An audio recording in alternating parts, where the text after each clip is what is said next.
Hey artists! Today we're going to be learning about acrylic paints. So go ahead and grab your materials and let's get started.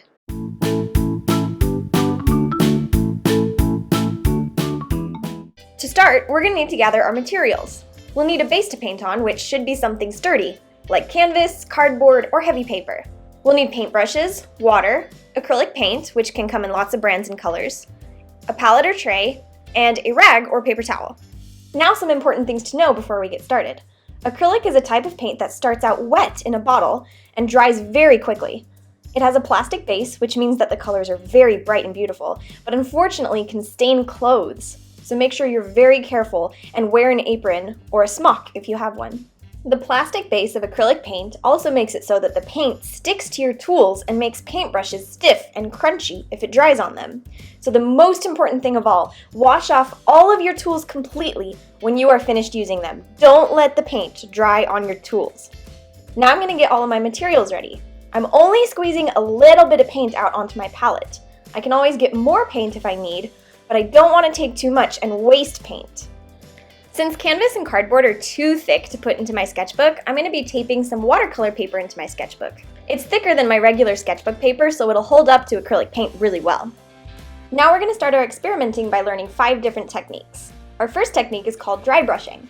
This is where we take a really dry brush with only a little bit of paint on it, and then we paint. It creates this really cool, scratchy, dry texture. Notice that when I want to switch colors, I'm using my water to clean off my paintbrush and the rag to wipe my paintbrush dry, so that way the paint stays completely clean. Our second technique is called overpainting. First, we'll have to lay down an even layer of color and let it completely dry.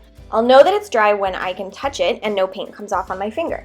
I'll clean off my paintbrush to switch colors, and then I'll paint over my first layer with a second layer, which is why it's called overpainting. If we don't let our first layer dry before overpainting, then the colors will end up mixing on our paper. Our third technique is called edging. This is where we take the paintbrush and try and get as close to a line as we can without painting over it. This technique is really good for filling in large areas or shapes where you want to keep the lines neat and clean. Our fourth technique is called dabbing, or using painterly brush strokes. I'm pressing the paintbrush in repeated motions over and over to fill an area. If I use different sides of the paintbrush or a different paintbrush entirely, it will give a different shape. Notice how I didn't wait for the paint to dry when I switched colors and the colors started mixing, even though I cleaned my paintbrush. Our last technique is blending. I'm going to try this technique twice with different colors to really practice it. But first, the water in my cup is super murky and I can't have clean colors with dirty water, so I'll get some fresh water. Now let's blend. First, I get a thick layer of magenta paint. Then I clean off my paintbrush and put down yellow next to the magenta. Then I clean off my paintbrush again and use the clean brush to swipe the middle of the two colors back and forth. I'm mixing and messing with it until I'm happy with the blending. I'm going to try this one more time with blue and magenta. It's important to mix while the paint is still wet. If you notice that the paint is a little dry, you can always add more paint. If you have maybe too much paint, then you can use a clean paintbrush to wipe some off. Great job! Now let's try and use the techniques we've learned in a practice painting. Remember, this is just for practice, so it doesn't need to be perfect.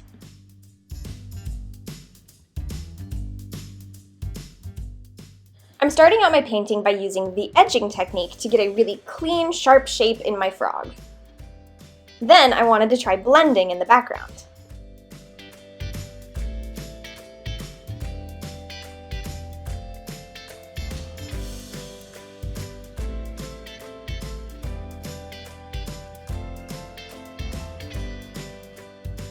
Once this first layer was all dried, I did an overpainting technique with the stars and a dabbing technique with the spots in the frog. Then I tried dry brushing to get some darker areas in the water.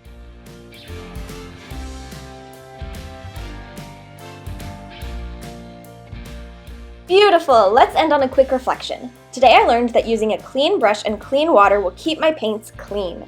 I also learned that blending while the paint is wet helped a lot. Going slow while edging helps get a clean line, and last but not least, it is so important to clean your tools. So after I finished my reflection, that is exactly what I did. Make sure that you clean your tools too so that the paint doesn't stick to your paintbrush and ruin your palette. Thank you so much for watching, keep creating, and I'll see you next time.